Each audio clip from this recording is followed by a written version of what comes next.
Good day, viewers at home.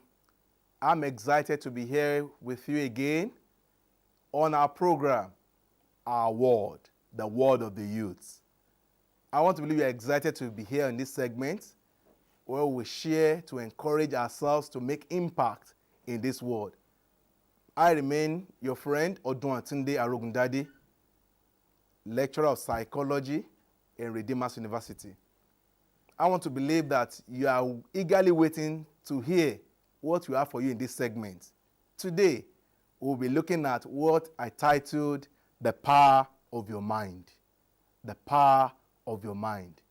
A wise man said something. He said, on earth, there's nothing as great as man. And in man, there's nothing as great as the mind. Your mind is very powerful. And that's the greatest asset that God has given to man, the mind. How are you using your mind? Are you using it positively or negatively? You can change your world if you have the right mindset. I want to believe today, as we look at the power of your mind, as we look at the workings of the mind, you will change and have the right mindset to make impact. The world is waiting for you. We can change this world. But for you to change the world, for you to touch the world, you must first change your mindset. You must first change from within. No transformation takes place outside, which has not started from inside. So that's why your mind is very important. There is power in your mind. There is power. You can be physically handicapped and still be a leader. But if you are mentally handicapped, you can't go anywhere.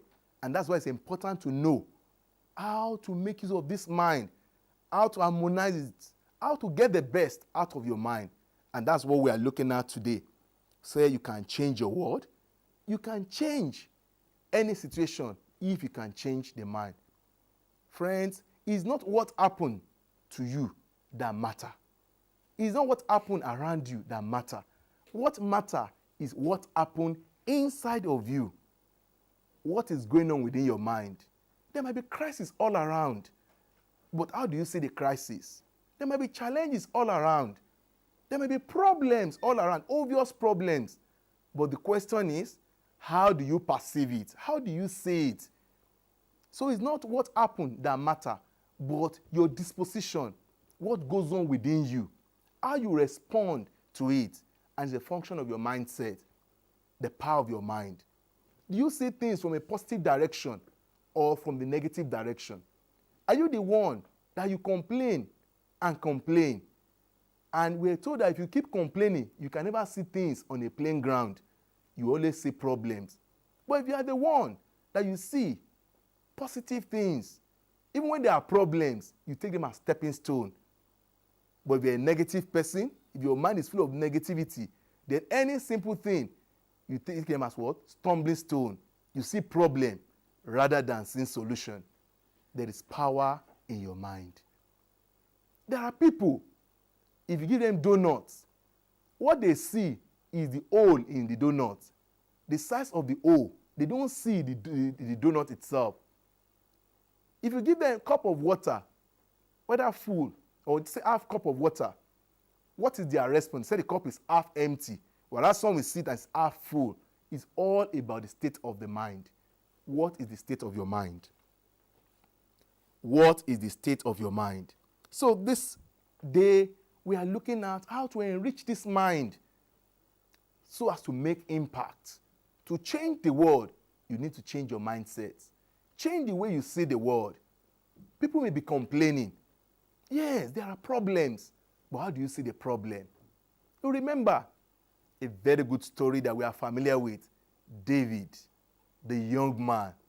Like myself and yourself, why people were seeing the big Goliath and they were crying and complaining, he had a different mindset.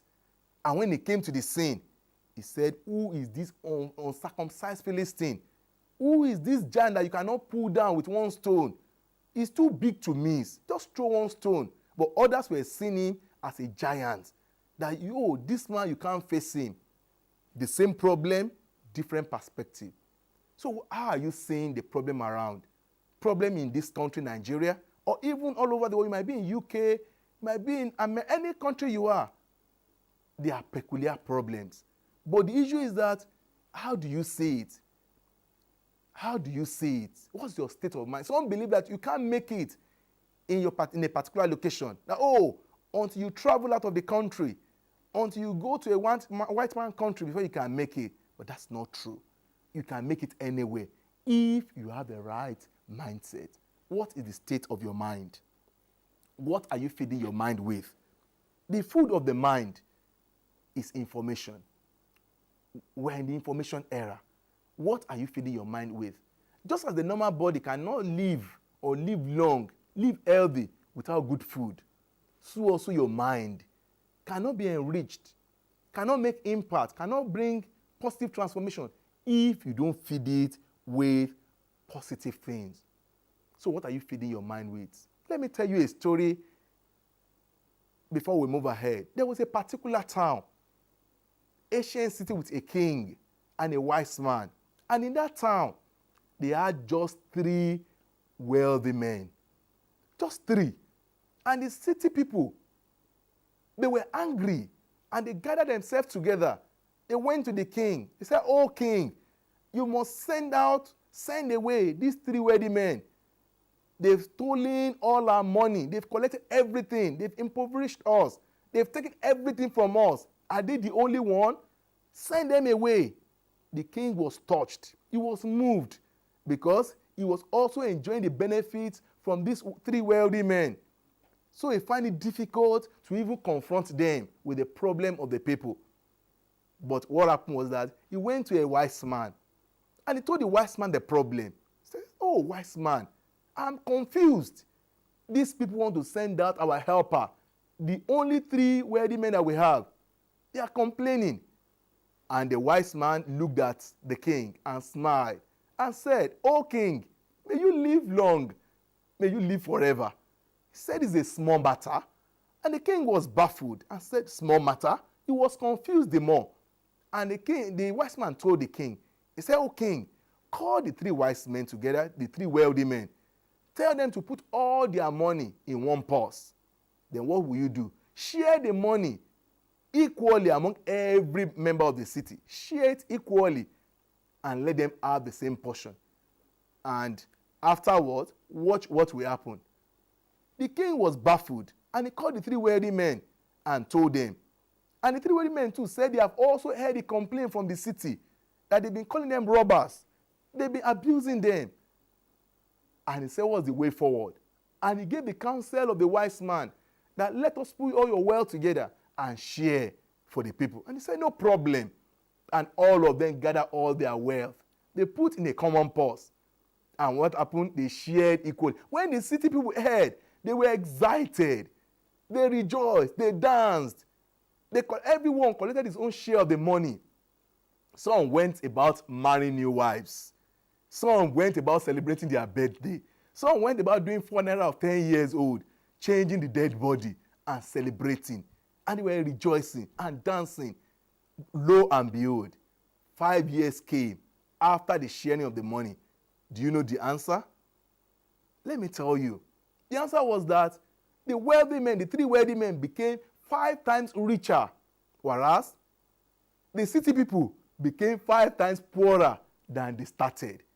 The king was baffled again and called the wise man and said, "Wise man, what has happened? I believe you can see the situation."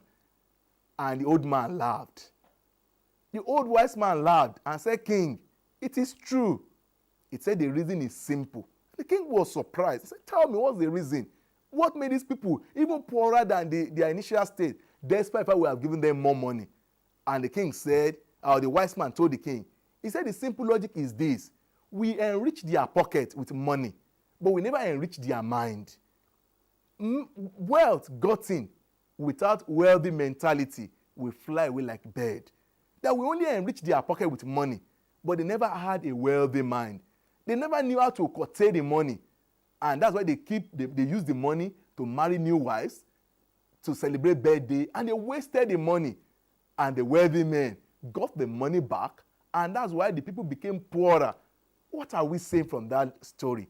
If your mind is not prepared for greatness, even though if you are painted and decorated and made the leader, you will fall, you will fail. May you not fall. I know you will not fail. And that is why there is a need to start to prepare, to start to develop your mind. Get yourself into the right mindset